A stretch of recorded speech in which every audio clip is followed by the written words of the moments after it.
Peter. Sorry. Okay. Well, thank you very much, everybody. It's a real honor to welcome all of you to the White House, the famous Oval Office, and we award the first ever Medals of Sacrifice to 3 heroic law enforcement officers from Palm Beach County, Florida. I went to the service. It was crazy. It was just horrible. Earlier today, Congressman Mast, who's right here, introduced a bill to ensure this new medal will be awarded to any law enforcement officer or first responder who gives his or her life in the line of duty.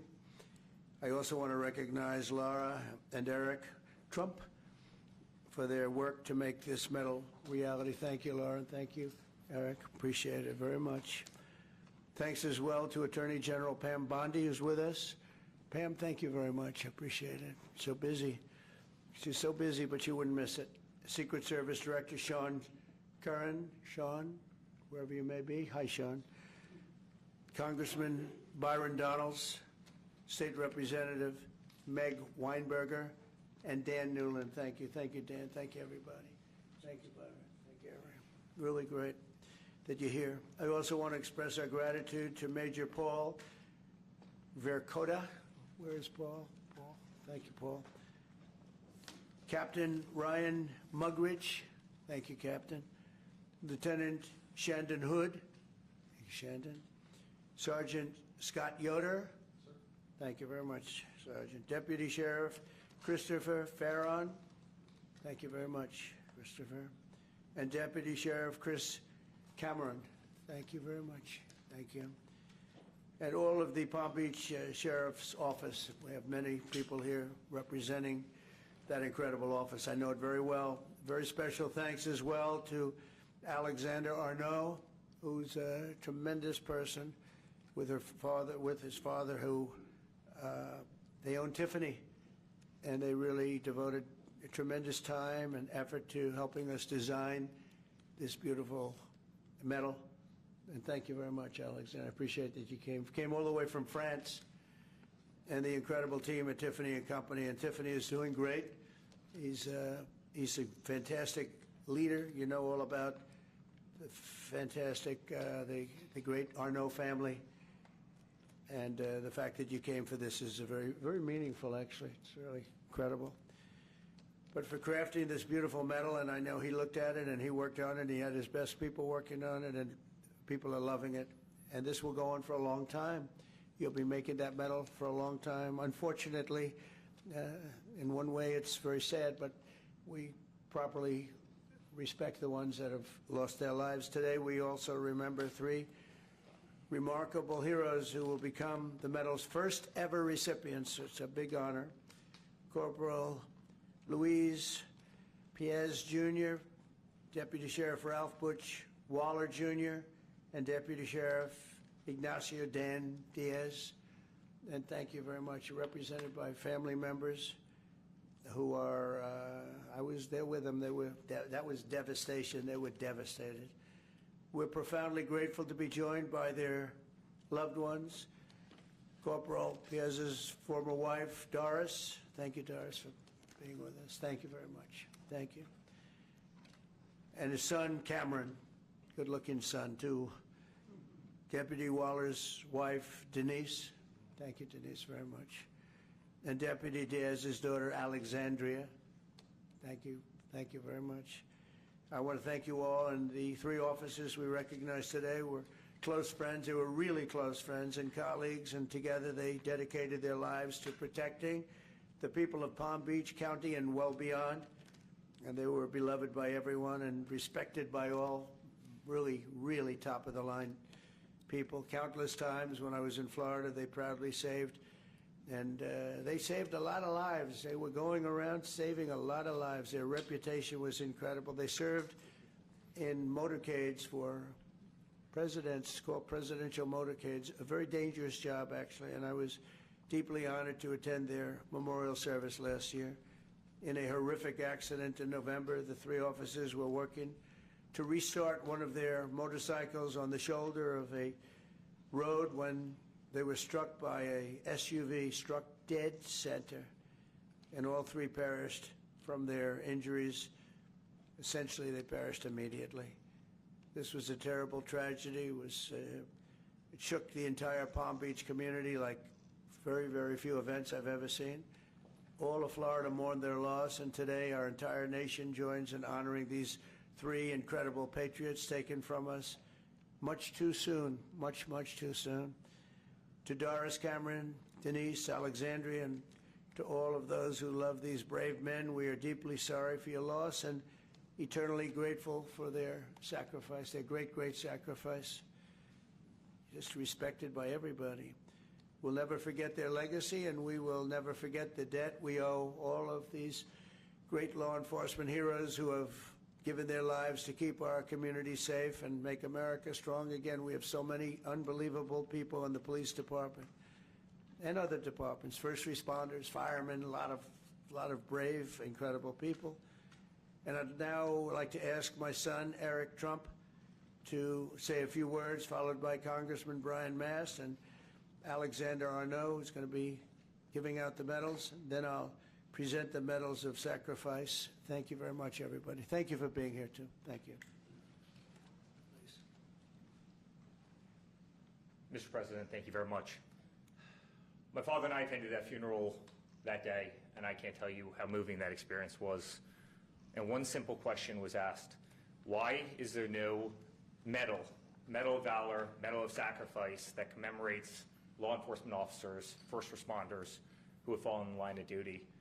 And Congressman Mast, he was there with me that day. He was with my father, and we said, we're going to take care of this problem. We're going to get involved. And the first call that was made was to the great Arno family who owns Tiffany's, and they said, without hesitation, that they'd be honored to design something absolutely beautiful that's a tribute to these incredible officers, these incredible EMS responders. And here we are, roughly 6 months later, with something that's truly beautiful. I want to thank the Tiffany's family, the Arno family, for all the work they put into in their entire team. I can tell you this has been a nonstop effort. I want to thank the Congressman. Without the Congressman, his staff, we would not be here today. I want to thank the President for allowing us to do this. It's such an important mission. This medal is going to be given for hundreds and hundreds of years to come. And last but not least, I want to send, on behalf of this entire nation, on behalf of our entire family, the incredible families of the Palm Beach Sheriff's Office and your incredible families. They made the ultimate sacrifice, and know that we all appreciate their dedication. Many of us knew them, have met them, and we love them very much, and I'm sure they're missed. But today, hopefully, this is a great tribute to them, and I know, because of our wonderful President, that this medal will be given out for many years to come. Thank you very much. I would just start by thanking all of our law enforcement officers. The job is always dangerous, and you do it still every single day. And I would thank the families, because the job, as you are a reminder of, is often deadly. And I would thank you, Mr. President, because for the first time in our nation's history, you're willing to say to all of our first responders, all of our law enforcement, all of our firefighters, we're going to recognize that sacrifice from the office of the presidency for each and every one of them. And that's never taken place before, that recognition, that it's a job that's always dangerous and often deadly, and there's a debt that can never be repaid, but you're willing to recognize that debt. So thank you, Mr. President, for recognizing the debt. Thank you.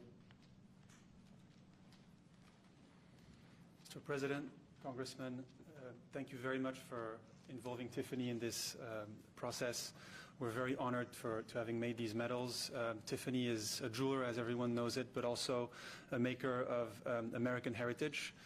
We were making the Medal of Honor in the 19th and early 20th century, and it's only natural that we followed with this heritage, just as we work on other very important American heirlooms. This medal was made in Providence, Rhode Island, in our largest factory in the U.S., out of silver, plated in 24-karat gold, just like the ceiling of this office, and represents the coat of arms of the United States. Mr. President, thank you very much. Thank you very much. Byron, would you like to say a few words,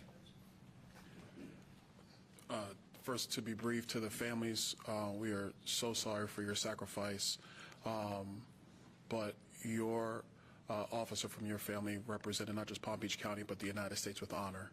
Mr. President, thank you for allowing us to go forward. To my colleague, Congressman Mast, thank you for your leadership.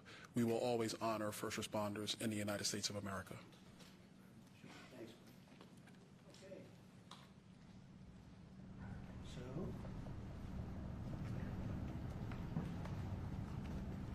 you want to help us out with this? You're the one that made it. That's beautiful.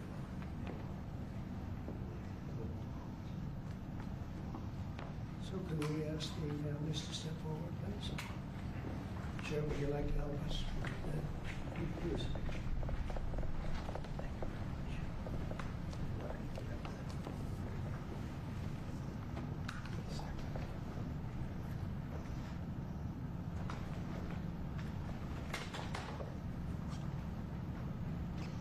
First families. Thank you, sir. Appreciate it.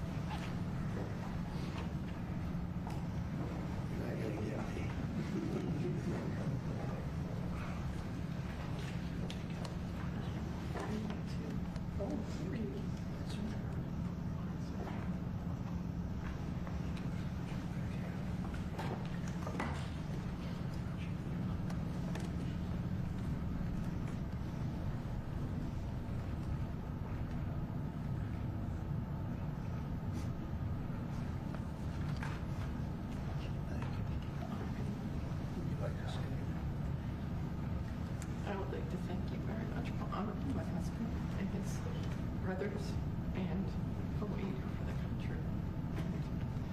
Making this so very special for them and for all the people to come. It's a club you never want to be in, but you honor them and it just means the world. Thank you. Thank you for everything. Thank you. Appreciate it. Thank you. Would you like to say something about your father? Do you want me to go over there or here? To the I viewed my dad as Superman, someone my whole life you look up to. He's an amazing guy, and it's horrible that this happened to all three families. But I'm glad that something was done about it, and we got represented, and everyone in the future will be. So, thank you. Thank you very much. Be very proud of you. Thank you.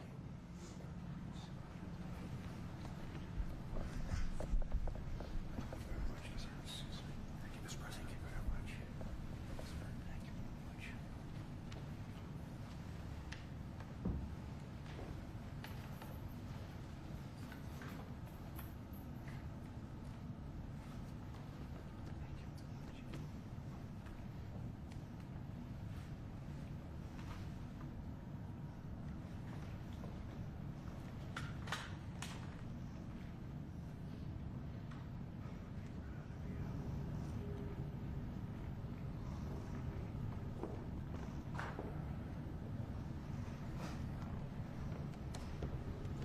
Would you like to say anything to us on behalf of the force?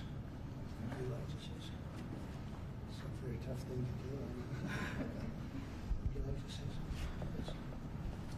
Mr. President, on behalf of Sheriff Rick Bradshaw and every member of the Palm Beach County Sheriff's Office, we can't thank you enough for taking the lead on this and recognizing the extreme sacrifice of our three brothers.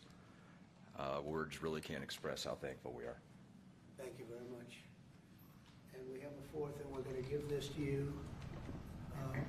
Hopefully, it's maybe never going to be given out. So we'll give it to Sheriff Bradshaw, who's an incredible sheriff. And you've done an amazing job, and we'll have it should something happen. And that's right here, okay? So Yes, sir. Thank you. And I hope it never has to be given up, frankly. Thank you very much. Thank you, Mr. President. Very much. Mr. President. Well, thank you. Do you have any questions for what you just saw? That's so important. I mean, people have talked about it for years. I want to thank Brian Mast for what he's done, Congressman. He's been unbelievable. He's a great representative. And he worked hard. He wanted to do it right, and we wanted to go somehow. We could get him done pretty easily in one way, but we wouldn't get him done by Tiffany. And the fact that the Arno family stepped up was absolutely incredible. It means more when you get a name like that. I think it means something extra. But these were incredible people, and they're looking down on you right now, and they're very, very proud, very, very proud of all of you. And it's too bad we had to be doing this, but I was there with you that day. That was a rough day. Thank you very much. Would you have any questions? Yeah. Do you have plans to give this award to any other families posthumously who find themselves in the same position as having made this sacrifice, and then after the test, one question about your call today? Having to do from a previous? We're looking at the possibility of that, yeah. You had a lot of people die in the line of duty when you think of it. And we figured it was time to start. We haven't had the situation arise. This was a terrible situation. We haven't had it arise yet, but we're looking at going back a little bit and see what we can do about that. Yes, strongly. Yeah, go ahead. On your call with President Putin today, yeah, you'd mentioned that the Pope would like to take a role potentially in mediating these talks. Does that mean that the U.S. is taking a step back from... No. I think it would be great to have it at the Vatican. Maybe it would have some extra significance. And I saw that it was discussed yesterday, so I thought... And people told me that they'd be honored to do it. I would imagine they would be. So, no, I think it would be maybe helpful. There's tremendous bitterness, anger, and I think maybe that could help some of that anger. So having it at the Vatican would be, in Rome, would be a very, I think it would be a great idea. Thank you. Mr. President, Yeah. First off, can I say... Go ahead. Mr. President, as you know, 2.5 months ago, Ukraine President Zelenskiy agreed to that 30-day ceasefire that's been on the table all of that time. What was the extent of your conversation with President Putin today about having him agree to that same 30-day ceasefire proposal that you, Mr. President, put on the table? Well, what we've done, and very strongly, is we said, let's get this thing going. You know, I had many of the leaders of European nations on the line with me right after the call, and we have to get that thing solved. 5,000 young people every single week on average. And I've seen satellite pictures. You don't want to see these pictures. We'll have to see what happens. This was not my war. This is not a war that would have happened if I were president. This is not my war. I'm just here to try and help.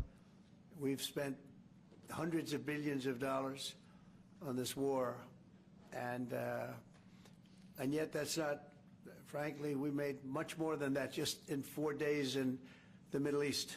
It's a lot of money, but we do much. This is about thousands of people dying every single week. 5,000, 6,000 people dying every single week. And just like you have the relatives here, wives and children and everything, you have, these soldiers, they say goodbye in Ukraine and in Russia, and then their parents never see them again, except maybe in pictures of horrible scenes, because I've seen some scenes, I've never seen anything like it. So we're going to see if we can get it taken care of. Yeah, please. First off, our thanks to the members of law enforcement who are here, and our condolences to the families. We're very sorry for your loss. Mr. President, on Ukraine and on your call today that you had with President Putin, you said last week that you thought nothing was going to happen, no advances would be made until you and Putin got together. Do you still feel that way? I think something's going to happen. It's a got very big egos involved, I tell you. Big egos involved. But I think something's going to happen. And if it doesn't, I'd just back away, and they're going to have to keep going. Again, this was a European situation. It should have remained a European situation. Should have remained. But we have, because the past administration felt very strongly that we should be involved, and we we got involved much more than Europe did in terms of the money and all of the things that we gave. We gave massive amounts, I think record-setting amounts given to a foreign. There's never been anything like this, both weaponry and money. And Europe gave a lot also, but they didn't give anywhere near what we gave. We gave probably almost 3 times the amount.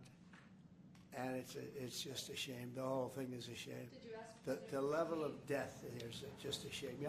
Did you ask President Putin to meet with you About what? about Ukraine? Of course I did. I talked to him about it. I said, when are we going to end this, Vladimir? I've known him for a long time now. I said, when are we going to end this bloodshed, this bloodbath? It's a bloodbath. And I do believe he wants to end it. You know, when I made the call, I told the people last night, I spoke to the heads of the different countries, Germany and Finland. We had Italy, as you know, and UK was on the line today, and a couple of others. And then they were, in turn, calling everyone. Ursula was there from the European Union. She was terrific. And we spoke for a long time about it. And they got a problem. It's a big, big problem. It's a terrible war. It's a very hard to extradite themselves away from what's taken place over there. The amount of anger, the amount of hate, and the amount of death. It's very hard, very tough situation. But I said to him, we got to get going. And I did say also, if I thought that you couldn't do it, I'd step away, because what are you going to do? We don't have boots on the ground. We wouldn't have boots on the ground. But we do have a big stake, and the financial amount that was put up is just crazy. It's crazy. This isn't for us. This is for somebody else. The amount of money that we put up is record-setting. There's never been anything like this, and that includes weapons. Never been anything like this. Yeah, please. Mr. President, on the medal, how far back do you intend to look to consider for the recipients? And then on your call today, if Putin ultimately proves to be the obstacle to peace, is further arming Ukraine on the table at that point? Well, we'll look. I mean, we're going to look. I hope that, I like to think positively, frankly. I just can't believe that they allow this to continue. This would have never happened if I were president, and most people admit that. It would have, and it didn't happen for 4 years. And October 7th would have never happened either. That's the attack on Israel. That would have never happened. So sad, a lot of things wouldn't have happened, but so sad to see it. No, I think that there's a good chance we can get this done. I believe Putin wants to do it. Now, if I thought Putin didn't want, I mean, that's what I do. My whole life is like deals, one big deal. And if I thought that President Putin did not want to get this over with, I wouldn't even be talking about it, because I'd just pull out. What did you hear that gave you confidence that he does want peace versus buying time? I think he's had enough. I think he's had enough. This has been a long time. This has been going on for more than 3 years. When you think, right? It's been going on for a long time. Yeah, please. Oh, thank you, Mr. President. When you implored him to stop previously, Vladimir stopped on social media, and he didn't. He just continued. I'm curious, did you bring that up with him in your phone call today? You have to talk. Sorry. You previously on Truth Social implored President Putin to stop. You wrote Vladimir stop, and he didn't stop, quite the contrary. I'm curious, did you bring that up on your call with him today? No, I didn't bring that up. But I did say, it's time, you got to stop this thing. And I believe he wants to stop. Look, I would be, I think, very able to tell whether or not he wanted to or what. I thought there was a very good chance, like a 50-50 chance, that he would say, I want to take the whole thing. I didn't know what he was going to say. And then they have a different kind of a problem. But I believe he wants to stop. You sure. Twice just now about backing away or walking away if it looks like it's going to be an intractable problem. Do you have a red line in your head of what would cause you to back away? And yeah, in my head, but not something I'm going to announce. But yeah, definitely in my head I do. What yeah. exactly would that look Because like? this isn't our war. This is not my war. This is not the war. I mean, we got ourselves entangled in something that we shouldn't have been involved in. And we would have been a lot better off, and maybe the whole thing would have been better off, because it can't be much worse. It's a real mess. It's a death trap.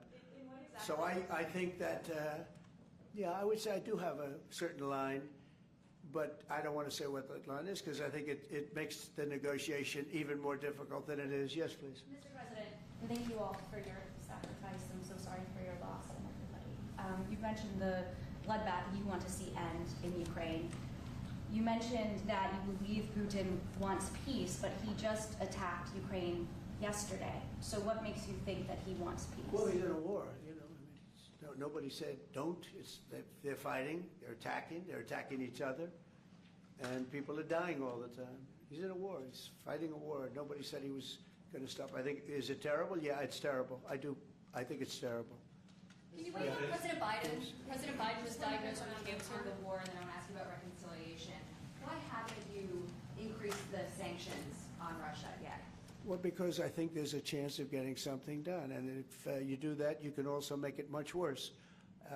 But there could be a time when that's going to happen. Yep. Mr. President, Who's going to say with the ratings downgrade from... Do you want to respond to President Biden being diagnosed with cancer? Are you going to call your predecessor? I think it's very sad, actually.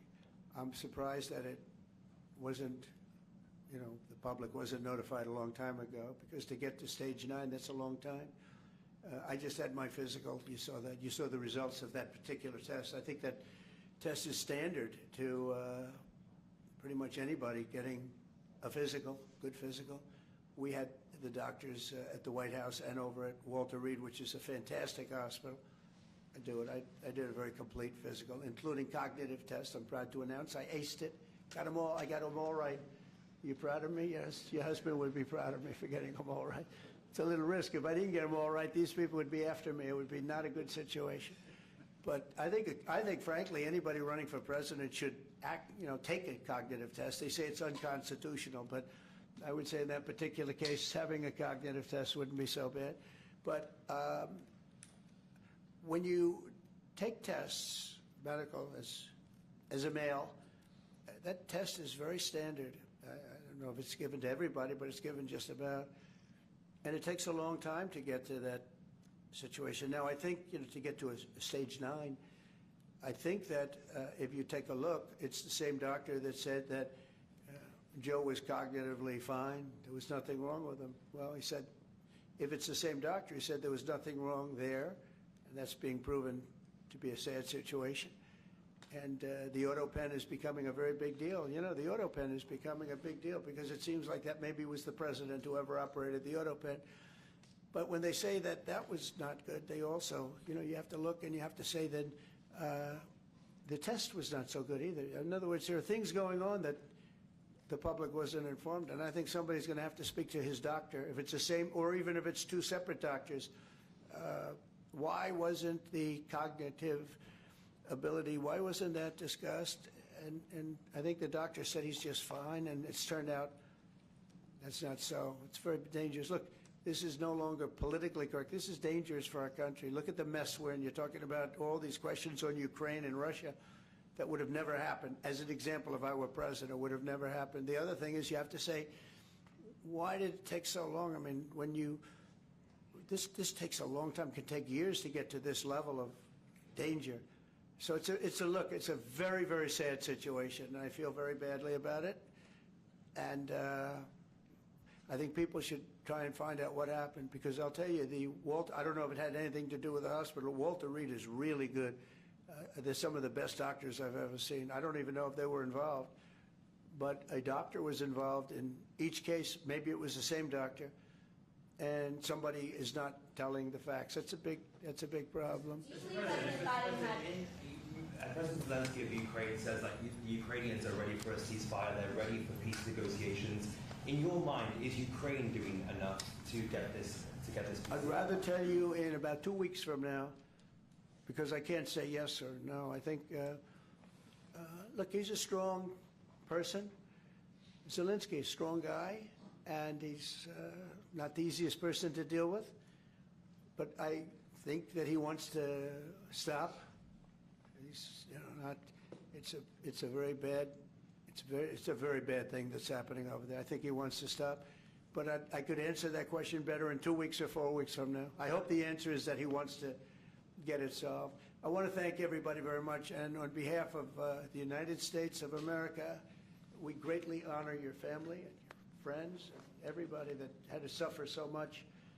But you have some 3 great men that are looking down on you, and they're very proud right now.